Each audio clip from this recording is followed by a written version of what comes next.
Hello friends, welcome to my YouTube channel extrinsic coaching. आज हम बात करने वाले हैं about the GSSSB senior surveyor class 3 examination जो नेक्स्ट संडे को एग्ज़ाम है उसके बारे में। तो दोस्तों आज मैं गुजराती में बात करूंगा कि ये एग्ज़ाम जो है वो गुजरात के लिए ही है और गुजरात में लोगों को गुजराती में सुनने में ज़्यादा अच्छा लगता है, इसलिए आज मैं गुजराती में बात करूंगा। गुजरात गौण सेवा पसंदगी मंडल गांधीनगरनी आज एग्जामिनेशन है आवता रविवारे। एना सिलेबस ऊपर एक विडियो बनावવાનો घણા બધા સ્ટુડન્ટે રિક્વેસ્ટ કરી હતી મને, અને લાસ્ટ ટાઈમ પ્રિપરેશન કેવી રીતે કરવી એના ઉપર પણ ઘણા બધા સ્ટુડન્ટે મને રિક્વેસ્ટ કરી હતી. તો એના બેઝ ઉપરથી આજે હું વિડીયો બનાવી રહ્યો છું કે લાસ્ટ મોમેન્ટમાં હવે જ્યારે આવતા રવિવારે એક્ઝામ આવી રહી છે ત્યારે તમે કેવી રીતે તૈયારી કરી શકો. જો આમાં ઘણા બધા ક્લાસના સ્ટુડન્ટ હોય છે જેણે પહેલેથી ઘણી બધી સારી તૈયારી કરી હોય, ઘણા બધા સ્ટુડન્ટ એવા પણ હશે કે જેણે ટેકનિકલ તૈયારી સારી કરી છે, નોન ટેકનિકલ એટલું બધું સ્ટ્રોંગ નથી. ઘણા બધા સ્ટુડન્ટ એવા હશે કે જેનું નોન ટેકનિકલ ઘણું બધું સ્ટ્રોંગ છે, મેક્સિમમ આમ તો એવા જ હશે જેનું નોન ટેકનિકલ ઘણું બધું સ્ટ્રોંગ છે પણ ટેકનિકલ થોડુંક ઘણું વીક છે યા ઘણું બધું વીક છે. તો દરેક લોકો માટે આ વિડીયોમાં હું લાસ્ટ મોમેન્ટની પ્રિપરેશન કેવી હોવી જોઈએ અને આ સિલેબસમાં શું અગત્યનું છે કે જે તમારે ફોકસ કરવું જ જોઈએ, જે લાસ્ટ યરનો પેપર સોલ્વ મેં કરાયો છે એના એનાલિસિસ ઉપરથી આજે આ વિડીયોમાં એ વાત કરવાનો છું. તો આ વિડીયો પૂરો જોજો. તમે આ ચેનલને સબસ્ક્રાઈબ નથી કરી તો ફટાફટ સબસ્ક્રાઈબ કરી લેજો અને તમારા મિત્રો જે આ એક્ઝામ આપવાના છે સાથે આ વિડીયોને શેર પણ કરજો. તો આ જે એક્ઝામ છે એમાં સૌથી પહેલાં આપણે વાત કરીએ તો જે નોન ટેકનિકલનો સિલેબસ છે, આ પાર્ટ એ 60 માર્કનું જે છે જેમાં રિઝનિંગ અને ડેટા ઇન્ટરપ્રિટેશન છે. હવે આ 60 માર્ક છે એમાંથી ઘણા બધા લોકો મોર દેન 50 માર્ક્સ કવર કરી લેશે, કારણ કે આ એક્ઝામની તૈયારી રિઝનિંગ ડેટા ઇન્ટરપ્રિટેશન તો તમે આઈબીપીએસ માટે પણ તૈયારી કરતા હો છો. ઘણા બધા લોકો એવા હશે જે ઘણા ટાઈમથી આની તૈયારી કરે છે. તો આમાં 60માંથી 50 ઓન એવરેજ સ્ટુડન્ટ પણ કરશે. બહુ સારો સ્ટુડન્ટ હશે તો એ કદાચ 55 સ્કોર કરશે. આમાં જે માર્કનો ડિફરન્સ જે રહેવાનો છે અહીંયા આગળ, એ માર્કનો ડિફરન્સ રહેશે 5 માર્કનો. તો આ જે છે એક એવો પોર્શન છે કે જ્યાં તમારે સ્કોર કરવાનો જ છે. તો આના વિશે આપણે ઝાઝી વાત નહીં કરીએ. પછી આપણે વાત કરીએ પાર્ટ બીની જે 150 માર્ક છે જેમાં કોન્સ્ટિટ્યુશન ઓફ ઇન્ડિયા, અગેન આ નોન ટેકનિકલ જે પોર્શન છે, 10 ક્વેશ્ચન છે, 10 માર્ક છે. તો આમાં પણ કોન્સ્ટિટ્યુશન તો ઘણા બધાનું ફેવરિટ હોય છે અને ઘણા બધા આ જે 10 ક્વેશ્ચન છે એમાંથી 8 થી 9 ક્વેશ્ચન જે છે એ આરામથી કરી લેશે. ઓન એવરેજ હશે એ પણ 7 ક્વેશ્ચન કરી લેશે. તો અહીંયા પણ એકાદ માર્કનો કદાચ ડિફરન્સ પડે. કરંટ અફેર્સ જે છે, કરંટ અફેર્સમાં પણ ઘણા બધા નોન ટેકનિકલની જે તૈયારી કરતા હોય છે એ પણ 10માંથી 7 થી 8 આરામથી આન્સર કરી શકે છે. ઓન એવરેજ કદાચ એકાદ ઓછો માર્ક કરે, અહીંયા પણ એકાદ માર્કનો ડિફરન્સ પડે. આ જે 10 માર્કનું કોમ્પ્રિહેન્શન છે ગુજરાતી અને ઇંગ્લિશનું, આમાં પણ જનરલી આપણે ઓન એવરેજ ગણીએ તો 7 થી 8 ક્વેશ્ચન તો એવા હોય જ કે જે તમે આરામથી આન્સર કરી શકો. એક લાસ્ટ જે ટ્રિકીસ ક્વેશ્ચન હોય કે જેમાં તમને પૂછ્યું હોય કે આનું એનાલિસિસ કરવાનું છે, એમાં ઘણા બધાને ઇંગ્લિશ ના સમજાય તો ઇંગ્લિશમાં એકાદો કદાચ ક્વેશ્ચન ખોટો પડે. બાકી ઘણા લોકો તો 9 પણ કરી લે, 10માંથી 10 પણ કરી લે જેનું ઇંગ્લિશ સારું હોય. તો અહીંયા આગળ પણ એકાદ માર્કનો કદાચ ડિફરન્સ પડે તો પડે. હવે આપણે જે વાત કરીએ એ અહીંયા આગળ અગત્યની છે. Question application related to technical qualification જે 120 માર્કનું થવાનું છે. હવે જો અત્યાર સુધી આપણે જો માર્ક ગણીએ, જે મેં તમને ગણાયા કે જે ડિફરન્સ પડી શકે એવરેજ અને સારા સ્ટુડન્ટ વચ્ચે, એ ઓન એવરેજ તમે જોશો તો 8 થી 9 માર્કનો ડિફરન્સ છે. બધામાં આપણે 1-2 માર્ક ગણીએ, ઉપર જે છે મેં તમને કીધું એમ જે 60 માર્કનું રિઝનિંગ છે એમાં 4-5 માર્કનો ડિફરન્સ ગણીએ તો મેક્સિમમ 8-9 માર્કનો ડિફરન્સ પડે.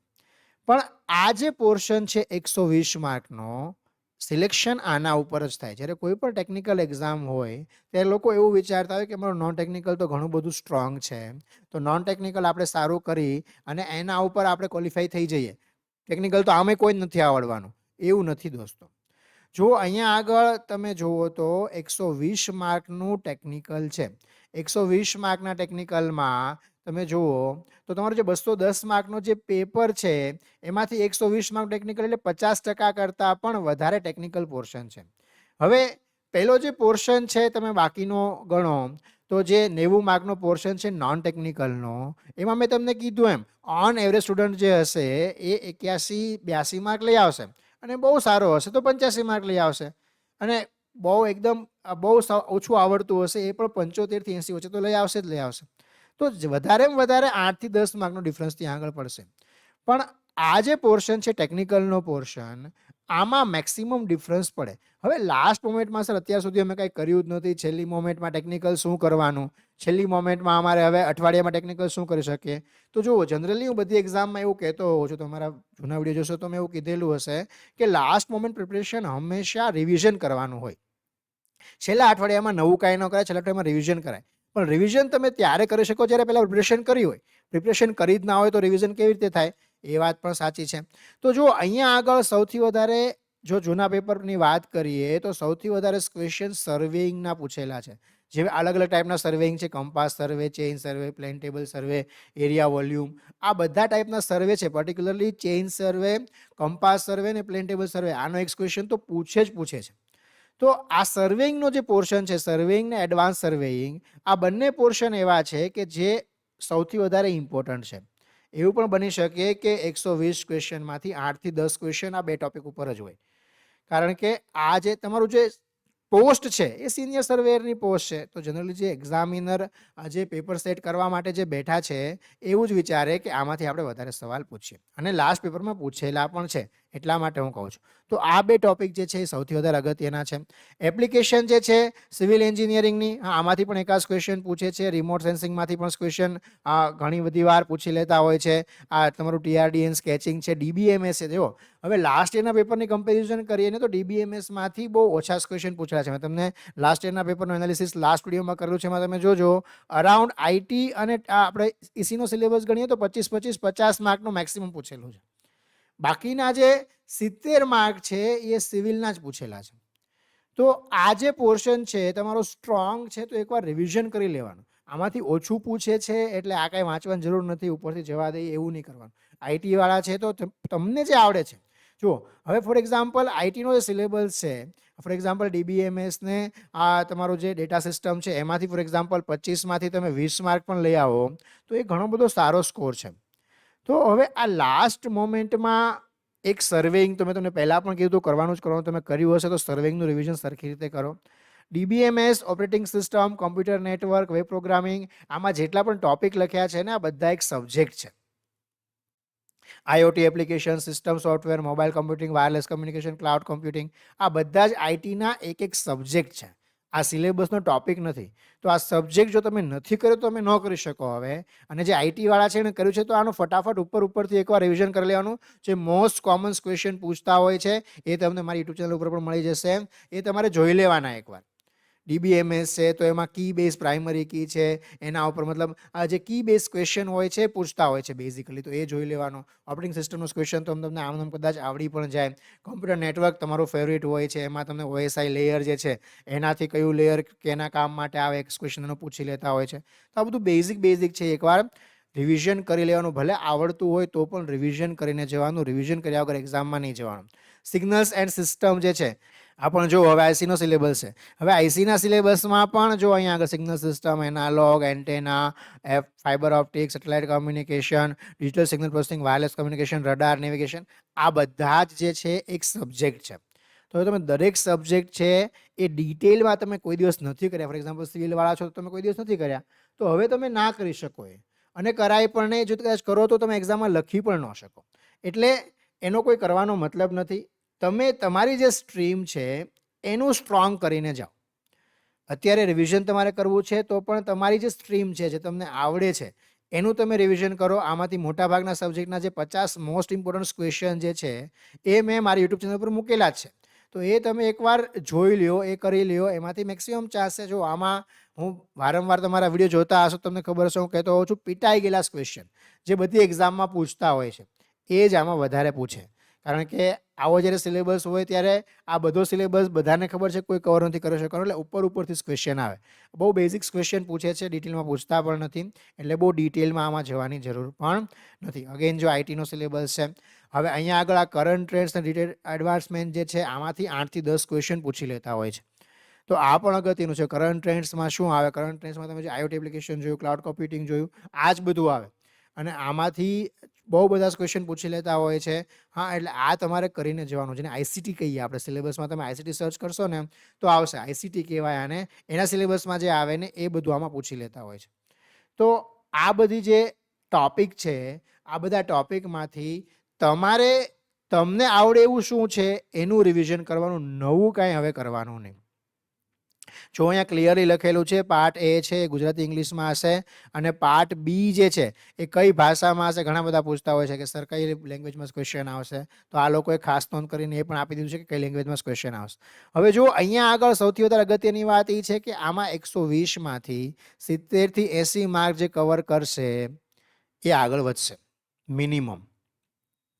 હવે આટલા માર્ક કવર કેમ કરવા સર, સિવિલ આવડતું જ નથી તો જુઓ તમે ટેકનિકલ જુઓ તો કોમ્પ્યુટર અને આઈટીનું ગણો તો 50 માર્કનું જો પૂછી લીધું, કાં તો વધારે પણ પૂછી શકે. આ તો લાસ્ટ યરના પેપર પ્રમાણે હું કહું છું, એવું કંઈ નથી કે 50 માર્કનું જ પૂછે, વધારે માર્કનું પણ પૂછી શકે.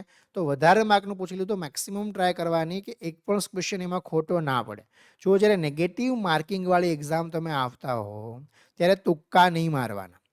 હવે જો એક બહુ અગત્યની ટ્રીક હું તમને કહેવા જઈ રહ્યો છું. હા, આ ટ્રીક ઉપર ઘણી એક્ઝામ મારા સ્ટુડન્ટો પણ પાસ કરેલી છે પાસ્ટમાં. હવે જો અહીંયા આગળ તમે 120 માંથી અગર 30-40 ક્વેશ્ચન જ કરી શકો છો તો તમારી એક્ઝામ આમ પણ પાસ નથી થવાની. કારણ કે સિવિલ એન્જિનિયરિંગ વાળા બેઠા હશે, જે ટેકનિકલના ખા હશે, એ 70-80 માર્ક તો આરામથી લઈ આવશે. જો 210 માર્કની વાત કરો તો 210 માર્કમાં તમે જે કટ ઓફની વાત કરો તો 130-140 ઉપર તમારે માર્ક લાવવા જ પડે. હવે 140-130 ઉપર માર્કના તમે કોમ્પિટિશન જુઓ, અત્યારે કોમ્પિટિશન એટલી બધી વધી ગઈ છે કે પોસિબલ છે કે 150 ઉપર પણ કટ ઓફ જાય જો પેપર ઇઝી હોય તો. જો પેપરના લેવલ ઉપર ડિપેન્ડ છે આ બધું. કટ ઓફની વાત પેપર ગયા પછી કરી શકાય, પેપર પહેલાં ના કરી શકાય, પણ ઓન એવરેજ વાત કરીએ તો મિનિમમ તમારે 130 થી 140 માર્ક ટોટલ થવા જોઈએ. હવે તમે નોન ટેકનિકલના 90 માંથી 80 માર્ક લઈ આવો છો તો પણ તમારે આમાં જે છે એ 50 થી 60 માર્ક તમે તમને કીધું એ મિનિમમ લાવવા પડે. હવે જો તમારે 60 માર્ક પણ ટેકનિકલમાં નથી થતા તો આમ પણ પાસ નથી થવાના. તો એના માટે તમે શું કરી શકો, એના માટે જે છે મેં તમને કીધું એમ એક એવી ટ્રીક હું તમને કહું છું જે ઘણા બધા સ્ટુડન્ટને મેં પહેલાં પણ કીધેલી છે, ને તમે ફોલો કરશો તો ચાન્સ છે કે તમે પાસ થઈ જાઓ. ઘણા બધા લોકો શું કરતા હોય છે કે હેફેઝાડ મેનરમાં એબીસીડી જે છે માર્ક કરીને આવતા હોય છે. હવે અત્યારના જે ક્વેશ્ચન પૂછે છે, હવેની જે પેટર્ન છે એમાં 2 માંથી 1 પસંદ કરવાનું, પહેલો ને બીજો સાચો છે, પહેલો બીજો સાચો છે, આવા ઓપ્શન ઘણા બધા હોય. તો મેક્સિમમ જે છે જ્યારે બધા જ સાચા છે એ ઓપ્શન હોય, જ્યારે તમને નથી આવડતું ત્યારે એ બધા જ સાચા ઓપ્શનવાળા બધા ટીક કરી દેવાના. જો આ કોની માટે છે હું ફરીવાર રિપીટ કરું છું, આ એ લોકો માટે છે જે 120 માર્ક 130 માર્ક ઉપર જઈ નથી શકતા ટોટલ કરવા પછી. તો તમારો કટ ઓફ આમ પણ ક્લિયર નથી થવાનો, તો એના કરતાં તમારે રિસ્ક તો લેવું પડશે એક્ઝામમાં. પણ રિસ્ક જે છે એ પણ જોઈ વિચારીને લેવાનું. રિસ્ક પણ એવી રીતે નહીં લઈ લેવાનું કે ગમે તે કરીને આવી ગયા ને પછી અરે કાંઈ આટલી બધી તૈયારી કરી હતી કાંઈ થયું નહીં, પાછળથી એવું થાય, એવું નહીં કરવાનું. રિસ્ક પણ સમજી વિચારીને લેવાનું, એની પણ કંઈક ટ્રીક હોવી જોઈએ. અધરવાઇઝ મેં ઘણા બધા સ્ટુડન્ટને પાસ્ટમાં આવું એડવાઇસ કરેલું છે, જ્યારે તમારો સ્કોર બિલકુલ 100થી નીચે પણ થતો હોય, ફોર એક્ઝામ્પલ આમાં તમારે 100 માર્ક નથી થતા તો કોઈ તમારા ચાન્સ નથી પાસ થવાના. તો તમે શું કરી શકો, કોઈ પણ એક ઓપ્શનને ચૂઝ કરો. જનરલી મારો ફેવરેટ ઓપ્શન સી હોય છે. તો બધા જ ક્વેશ્ચન જે તમને નથી આવડતા, હવે 100 જ માર્કના તમને પરફેક્ટ આવડે છે, બાકીના 110 ક્વેશ્ચન તમને સાવ નથી આવડતા, તો એ ક્વેશ્ચનમાં બધામાં તમે સી માર્ક કરી શકો. પોસિબલ છે કે આનાથી તમારી એક્ઝામ, જુઓ આમાં બહુ ઓછા લોકો 100 એ 2 જણા જ પાસ થાય. આવી ટ્રીકથી કાંઈ બધા પાસ ન થાય, પણ આવું તમે કરી શકો. હવે લાસ્ટ મોમેન્ટમાં પ્રિપરેશન કેવી રીતે કરવાની સર, જેણે ખરેખર અત્યાર સુધી સારી તૈયારી કરી છે એની માટે હું કહું છું, એ લોકોને ખાસ જે છે રિવિઝન કરવાનું છે. નવું કાંઈ પણ નથી કરવાનું, રિવિઝન કરો. રિવિઝન કરશો તો જ એક્ઝામમાં લખી શકશો. જે ઘણી બધી એક્ઝામ આપે છે એને અનુભવ હશે, તો રિવિઝન મેક્સિમમ કરવાનું છે. જૂનો પેપર જે છે એ ફરીવાર એકવાર જોઈ લ્યો. જૂના પેપર ઉપરથી ઘણી બધી વાર રિપીટ્સ ક્વેશ્ચન આવી જતા હોય છે, તો જૂનો પેપર તમારે ખાસ એકવાર કરી લેવાનો, અને નવું કાંઈ પણ હવે કરવાનું નથી. નોન ટેકનિકલમાં પણ જે કરંટ ટ્રેન્ડ છે, કયા મહિનાનું છેલ્લા 3-4 મહિનાનું જોઈ લ્યો, એ ઇનફ હોય છે. મેક્સિમમ 6 મહિનાનું 6 મહિનાનું તમે કવર કરી શકો, એનાથી વધારે કરવાની જરૂર નથી. આ પણ ઘણા બધા ક્વેશ્ચન છે એ લોકો પૂછતા હોય છે. છતાં પણ તમને કોઈ ડાઉટ રહી જાય હજી આ વિડીયો પછી, તો તમે મને કોમેન્ટ સેક્શનમાં કોમેન્ટ કરીને પૂછી શકો છો. તમે જોવો છો કે મને જ્યારે ટાઈમ મળે એટલો જલ્દી હું તમને રિપ્લાય કરવાની કોશિશ કરું છું, તો આના પણ હું રિપ્લાય કરીશ. બધાને એક્ઝામ માટે ઓલ ધ બેસ્ટ. એક્ઝામ બહુ સરસ રીતે આપો. આમાં કોમ્પિટિશન એમ જોવા જાઓ તો ઘણી બધી ઓછી છે, હું કહી શકાય. એટલા માટે જો તૈયારી કરી હશે તો તમારા પાસ થવાના ચાન્સ બહુ જ સારા છે. અને મેં તમને કીધું એ વાતોને ધ્યાનમાં રાખજો, કટ ઓફને પણ ધ્યાનમાં રાખજો કે આટલા માર્ક તમારે કવર કરવા જ કરવા છે. તો એના પ્રમાણે સમજી વિચારીને શાંતિથી પેપર લખજો, શાંતિથી એક્ઝામ આપજો. જો 210માંથી 120 130 ઉપર તમે સ્કોર કરી આવ્યા તો તમારા ચાન્સીસ બન્યા રહેશે. હા, પછી પેપરના લેવલ ઉપર ડિપેન્ડ છે, એ વાત પછીની છે. તો બધાને વન્સ અગેન એક્ઝામ માટે ઓલ ધ બેસ્ટ. કાંઈ પણ ડાઉટ છે તમને, કાંઈ પણ નથી સમજાતું, હજી પણ તમારે કાંઈ પૂછવું છે એક્ઝામ રિલેટેડ યા કાંઈ પણ વસ્તુ, તો તમે મને કોમેન્ટ સેક્શનમાં કોમેન્ટ કરીને પૂછી શકો છો. હું જેટલી બને એટલી જલ્દી રિપ્લાય કરવાની ટ્રાય કરીશ. Thank you very much friends.